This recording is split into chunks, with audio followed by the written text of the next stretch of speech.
Friends, आप सभी का हैप्पी ट्यूटोरियल में स्वागत है। तो हमने पिछले क्लास में स्पीड एंड वेलोसिटी के बारे में अध्ययन किया था, चाल और वेग के बारे में अध्ययन किया था। तो हम इस वाली क्लास में एक्सेलरेशन त्वरण के बारे में देखेंगे कि त्वरण क्या होता है, उसके बारे में समझेंगे। त्वरण के बारे में देखेंगे कि त्वरण क्या होता है। एक्सेलरेशन त्वरण क्या होता है। त्वरण को हम ए से डिनोट करते हैं, त्वरण को हम ए से दर्शाते हैं, त्वरण को हम ए से डिनोट करते हैं। त्वरण होता क्या है कि चाल में होने वाली प्रति सेकंड वृद्धि, चाल में होने वाली प्रति सेकंड वृद्धि को हम त्वरण कहते हैं। किसी चीज के चाल में या किसी वस्तु के चाल में हर क्षण प्रति क्षण जो वृद्धि होती है उसको हम त्वरण कहते हैं। जैसे किसी वस्तु के चाल में हर क्षण प्रति सेकंड होने वाली वृद्धि को हम त्वरण कहते हैं। अगर हम कहें कि किसी वस्तु पे 5 का त्वरण काम कर रहा है, किसी वस्तु पे 5 का त्वरण काम कर रहा है, तो 5 कहने का मतलब हो गया कि हर क्षण प्रति सेकंड उसमें 5-5 की वृद्धि होगी, प्रति सेकंड उसमें 5-5 की वृद्धि होगी। अगर हम कहें कि कोई चीज 0 से चलना प्रारंभ कर रही है, 5 का त्वरण काम कर रहा है, तो प्रति सेकंड उसमें 5-5 की वृद्धि का मतलब कि प्रति सेकंड उसमें 5-5 की वृद्धि होती जाएगी, प्रति सेकंड उसमें 5-5 की वृद्धि होती जाएगी। हर क्षण उसमें 5, अगर 1 सेकंड बाद 5 बढ़ेगा, फिर अगले क्षण 5 बढ़ेगा, फिर अगले सेकंड 5 बढ़ेगा, फिर अगले सेकंड 5 बढ़ेगा, ऐसे 5-5 की वृद्धि होती जाएगी। तो त्वरण 5 लग रहा है तो उसमें 5-5 की वृद्धि, टोटल अगर हम देखें 5, 10, 15, 20 की वृद्धि हो गई। तो अगर हम कहें कि किसी चीज में 5 का या 10 का त्वरण काम कर रहा है, अगर हम कहें कि 10 का त्वरण काम कर रहा है किसी वस्तु पे, तो 10 का त्वरण कहने का मतलब ये हो गया कि प्रति सेकंड उसकी चाल में 10-10 की वृद्धि होती जाएगी। प्रति सेकंड हर सेकंड उसकी चाल में 10-10 की वृद्धि होती जाएगी, हर सेकंड उसकी चाल में 10-10 की वृद्धि होती जाएगी। तो त्वरण का मतलब ही होता है कि उसकी चाल में वृद्धि करना। त्वरण लगता ही इसलिए कि उसकी चाल में बढ़ोतरी करने के लिए। त्वरण मतलब होता है कि चाल में हर क्षण जो वृद्धि होती है उसी को हम त्वरण कहते हैं। हर क्षण चाल में जो वृद्धि होती है उसी को हम त्वरण कहते हैं। अगर हम कहें कि किसी कार की चाल 50 है, अगर हम कहें कि किसी कार की चाल 50 है, किसी कार की चाल 50 है, अगर हम कहें कि उसमें 10 का त्वरण काम कर रहा है, 10 का त्वरण काम कर, तो अगले 2 सेकंड बाद अगले 2 सेकंड बाद कार की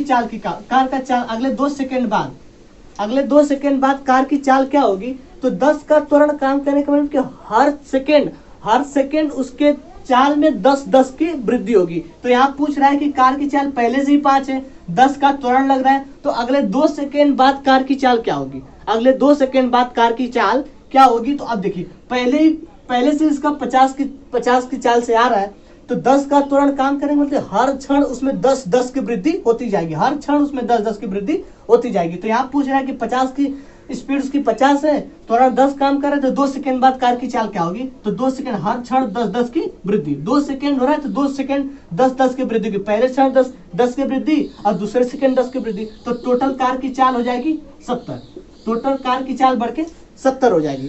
तो कहने का मतलब ये है कि त्वरण होता है चाल में वृद्धि करता है, हर सेकंड प्रति सेकंड चाल में जो वृद्धि होती है उसी को हम त्वरण कहते हैं। प्रति सेकंड चाल में होने वाली वृद्धि को हम त्वरण कहते हैं। त्वरण अगर किसी भी चीज में अगर हम कह दें कि त्वरण 2 का 4 का 6 का किसी चीज में त्वरण काम कर रहा है, तो उतने कहने का मतलब कि हर सेकंड हर क्षण मतलब हर सेकंड उतनी की वृद्धि होती जाएगी। और 10 का त्वरण काम तो अगले क्षण 10 बढ़ेगा, फिर अगले सेकंड 10 की वृद्धि होगी, फिर अगले सेकंड 10 की वृद्धि होगी, ऐसे उसमें 10-10 की वृद्धि होती जाएगी। अच्छा, एक्सेलरेशन के अगर हम फार्मूले को देखें, त्वरण क्या होता है, तो वेग में होने वाला परिवर्तन अपन समय, वेग में होने वाला त्वरण क्या होता है, त्वरण को हम ए से दर्शाते हैं, तो होता है वेग में होने वाला परिवर्तन, वेग में होने वाला परिवर्तन, होने वाला परिवर्तन, तो प्रति सेकंड वेग में हो रहा है परिवर्तन, तो अपान समय, तो वेग में होने वाला परिवर्तन कह रहे हैं मतलब कि वेग में परिवर्तन निकालेंगे कैसे। देखिए, अगर पहले किसी कार की चाल 60 किलोमीटर प्रति घंटा है, फिर आगे उसकी चाल बढ़ के 70 किलोमीटर प्रति घंटा होगी। 70 पहले मतलब 60 किलोमीटर की चाल से चल रहा है, आगे बढ़ के 70, प्रारंभिक इसकी चाल जो है इसको हम u मान लेंगे और अंतिम चाल को हम b मान लेते हैं। प्रारंभिक चाल u, अंतिम चाल b। अगर प्रारंभिक चाल u 60 से चल रहा है, आगे इसका स्पीड बढ़ के 70 हो गया, तो इसका वेग में परिवर्तन तो हुआ ना कुछ इसमें परिवर्तन हुआ है। प्रारंभिक चाल को हम u कहते हैं और अंतिम चाल को हम v कह लेंगे। तो पहले 60 की स्पीड से चल रहा था, तो आगे इसके वेग में परिवर्तन होकर 70 का स्पीड हो गया। तो इसको अगर हम परिवर्तन, वेग में परिवर्तन निकालते कैसे, तो अंतिम चाल माइनस प्रारंभिक चाल, अंतिम चाल माइनस प्रारंभिक चाल, अंतिम चाल माइनस प्रारंभिक चाल, अंतिम चाल माइनस प्रारंभिक चाल अगर हम निकालेंगे तो वेग में परिवर्तन निकल जाएगा। तो हम त्वरण निकालेंगे, तो त्वरण निकालने के लिए हम क्या करेंगे कि वेग में होने वाला परिवर्तन अपन समय, वेग में होने वाला परिवर्तन अपन समय हम त्वरण निकालें। तो त्वरण कैसे निकालेंगे, वेग में होने वाला परिवर्तन तो निकालेंगे, परिवर्तन क्या होगा, अंतिम चाल में से अगर हम प्रारंभिक चाल को घटा देंगे तो परिवर्तन निकल जाएगा। अगर हम समय से भाग करेंगे तो हमें त्वरण ज्ञात हो जाएगा। तो अंतिम चाल माइनस प्रारंभिक चाल अपन समय, अंतिम चाल माइनस प्रारंभिक चाल अपन अगर हम समय से भाग देंगे तो हमें त्वरण ज्ञात हो जाएगा, त्वरण ए हमें ज्ञात हो जाएगा। तो प्रारंभिक चाल को हमने u लिखा, अंतिम चाल को हमने v लिखा, समय को हम लिखेंगे t। तो त्वरण बराबर हो जाएगा, त्वरण बराबर क्या हो जाएगा, a बराबर अंतिम चाल b प्रारंभिक चाल u, अंतिम चाल b प्रारंभिक चाल u बटा के t, v माइनस u अपन t। त्वरण हमें निकल जाएगा v माइनस u अपन t, v माइनस u अपन t।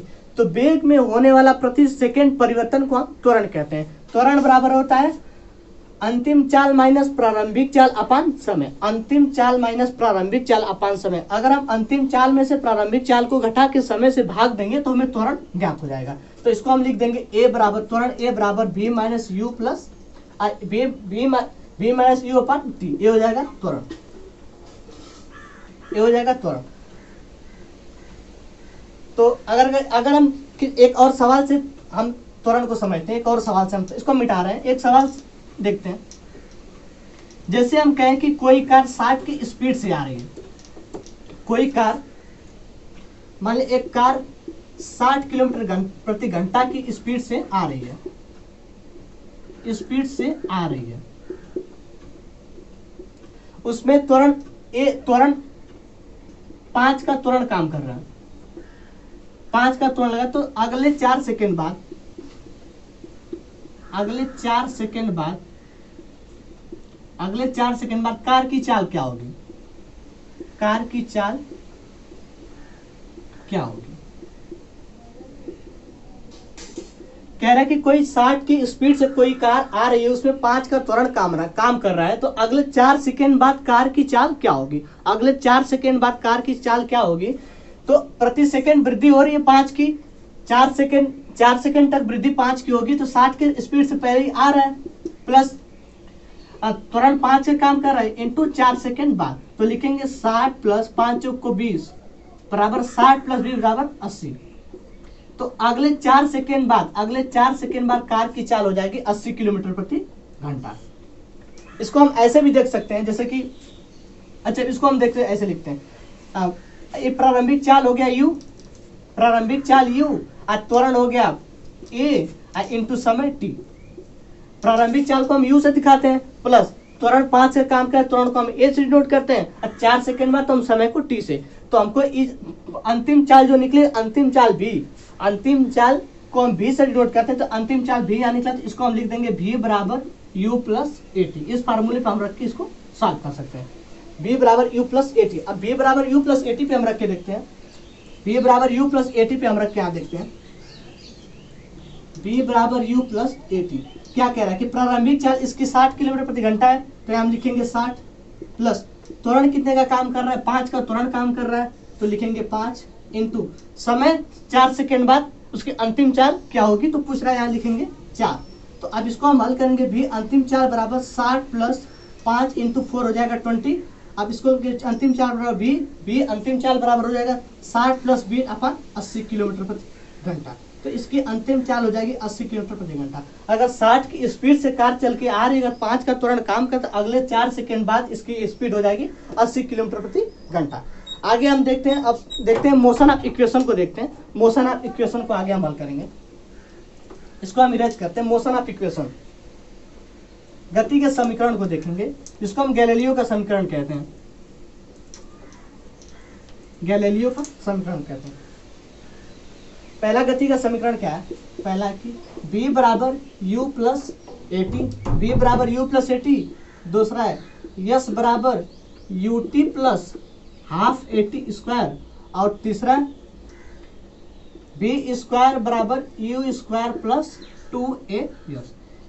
एक गति का समीकरण है जिसको गैलीलियो ने दिया था, तो इसको हम गैलीलियो का समीकरण भी कहते हैं और गति का समीकरण कहते हैं। तो अब इस समीकरण को हम ड्यूरेशन करके देखते हैं कि आखिर आया कहाँ से। इसको हम हल करते हैं। पहले वाले समीकरण को हम हल करके देखते हैं। पहला वाला समीकरण क्या? पहला वाला समीकरण है कि v बराबर u plus A T. v बराबर u प्लस ए टी, देखते हैं आया कहाँ से। v बराबर u प्लस ए टी। अच्छा, ये अंतिम चाल है, v अंतिम चाल, u प्रारंभिक चाल। a होता है त्वरण और t समय। तो अब निकालते हैं त्वरण बराबर क्या होता है। त्वरण a बराबर अंतिम चाल माइनस प्रारंभिक चाल अपन समय। अब देखिए इसको हम क्या करते हैं, अगर इसमें हम इसका मल्टीप्लाई करें तो a होगा ए टी बराबर b minus you. A T बराबर होगा b माइनस यू। अगर अब इधर u को हम इधर लेके आते हैं, माइनस में u इधर आ गया तो प्लस में हो जाएगा। तो इसको हम लिखेंगे u प्लस ए टी बराबर b, u plus A T बराबर b। अब देखो, अब इसको हम सुटेबल ढंग से लिख सकते हैं। इधर u को हम इधर लिख देते हैं, u बराबर b, सॉरी ये b है, b बराबर u प्लस ए टी। ये हो गया पहला समीकरण, गति का पहला समीकरण, गैलीलियो का जिसका समीकरण कहते हैं, पहला हो गया। अच्छा, अब इस पे हम एक न्यूमेरिकल, इस पे हम एक सवाल को देखते हैं। एक सवाल देखते हैं, अगर हम कहें कि कोई कार प्रारंभिक चाल इसकी 60 है, मान लो प्रारंभिक चाल 60 है और इस पे त्वरण काम कर रहा है 10 का त्वरण काम कर रहा है, 10 का त्वरण काम कर रहा है। और तो पूछ रहा है कि अगले 5 सेकेंड बाद कार की चाल क्या होगी, कार की अंतिम चाल क्या होगी। तो अब देखिए, u प्रारंभिक चाल 60 दिया है, ये त्वरण 10 का काम कर रहा है, तो पूछ रहा है समय दिया है 5 सेकेंड, 5 सेकेंड बाद कार की चाल क्या होगी। इस फार्मूले पे हम रख के इसको देखिए हल कर सकते हैं। u यहाँ दिया है 60, प्रारंभिक चाल 60 है, त्वरण 10 है, समय 5 सेकेंड, तो हमको अंतिम चाल भी ज्ञात करना है। तो इस पे हम रखेंगे u की जगह पे लिखेंगे 60 प्लस त्वरण 10 का काम करे लिखेंगे 10 इंटू समय लिखेंगे 5। आगे लिखेंगे 60 प्लस 10 इंटू 5 करेंगे तो 10 5 50 हो जाएगा, 50। अब अंतिम चाल क्या हो जाएगा, 10 प्लस 50 बराबर 110। तो आएगा v बराबर 110।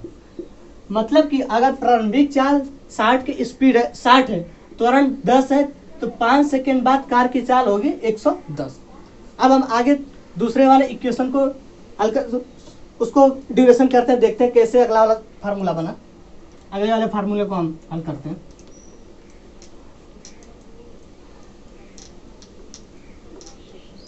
अगला फार्मूला क्या है, इसको हमने हल करके देखा, b बराबर u प्लस ए टी। दूसरा है s बराबर U T plus half A T square. और तीसरा है u स्क्वायर 2a। तो अब हम दूसरे वाले को हल करके देखते हैं क्या होता है, s बराबर U T plus half A T square. अब इसको हम सॉल्व करते हैं, हाफ ए टी स्क्वायर। तो यस डिनोट किसको करता है, यस डिस्टेंस को डिनोट करता है, यस दूरी को दर्शाता है, यस किसको दर्शाता है, डिस्टेंस को। तो इसको हम लिखेंगे डिस्टेंस बराबर लिखेंगे average velocity into time, average velocity into time, average velocity into time. इसको हम एक कारण हम करते हैं, एवरेज वेलोसिटी इनटू टाइम। तो एवरेज वेलोसिटी बराबर होता क्या है, इसको लिखेंगे हम डिस्टेंस बराबर, इसको लिखेंगे डिस्टेंस बराबर लिखेंगे u प्लस v अपान 2। इसको हम लिखेंगे u प्लस v अपान 2 इंटू टाइम। टाइम को हम टी से लिखेंगे, तो डिस्टेंस बराबर होगा u plus V upon 2 into T. अब देखिए अब आगे हम क्या लिखेंगे, u प्लस v का मान हमने ज्ञात किया था पिछले वाले इक्वेशन में कि v बराबर होता है u plus A T, v बराबर होता है u प्लस ए टी। इसका मान हम यहाँ पुटअप करेंगे, v के यहाँ पर उसका मान लिखेंगे तो लिखेंगे u plus A T upon 2 into T. अब देखिए अब इस t का हम ऊपर मल्टीप्लाई करेंगे, इस t का हम ऊपर वाले इक्वेशन में मल्टीप्लाई करेंगे तो देखेंगे क्या होगा। यहाँ इक्वेशन करेंगे तो हो जाएगा ut, सॉरी अभी नहीं, इसको हम हल करते हैं, ए क्यू ए और ए क्यू मिलकर हो जाएगा 2u प्लस ए होगा A T upon 2 into T. अब हम t का ऊपर मल्टीप्लाई करेंगे, अब हम t का ऊपर मल्टीप्लाई करेंगे तो होगा 2ut plus A T square upon 2। अब इसको हम अलग अलग कर देते हैं, इसको हम अलग अलग करते हैं, लिखेंगे 2ut upon 2 plus A T square upon 2। अब इस 2 को इस 2 से हम कट कर देंगे, बचेगा ut, होगा यस बराबर ut प्लस, यहाँ इसको हम लिख सकते हैं हाफ ए टी स्क्वायर। मिल गया हमें इक्वेशन, यस बराबर ut plus half A T square, yes बराबर ut plus half A T square, yes बराबर ut plus half A T square, yes बराबर ut plus half A T square. अच्छा एक हम सवाल इस पे हल करते हैं, एक सवाल हम इस पे लगाते हैं, इसको हम इरेज कर रहे हैं, एक सवाल हम लगा के देखते हैं, एक न्यूमेरिकल बोलते हैं। मान लो कोई कार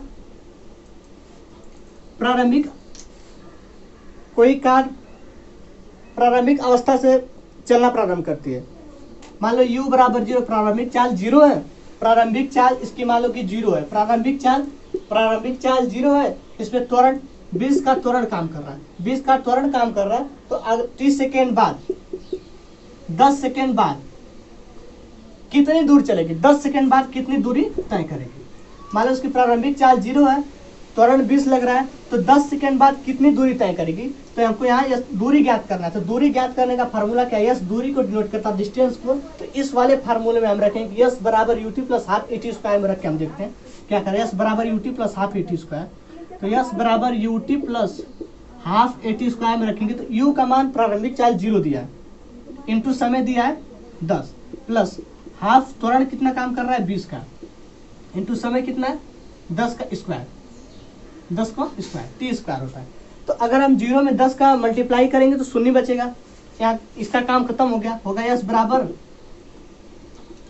यहाँ हो जाएगा इंटू 20 इंटू 10 की पावर 2, इसको हम काटेंगे 20 पाँचे, अरे 5 चौक को 20, दो दाम में 20 हो जाएगा, ये 10 बार में कट जाएगा, अब बचेगा 10 इंटू 10 का स्क्वायर है तो यहाँ हो जाएगा 100, तो यस बराबर होगा 1000। मतलब कि अगर प्रारंभिक चाल से चलना प्रारंभ करती है, त्वरण 20 का काम कर, तो अगले 10 सेकेंड में उस कितनी दूरी तय करेगा, तो अगले 10 सेकेंड में 1000 मीटर की दूरी तय करेगा, 1000 मीटर की दूरी तय करेगा।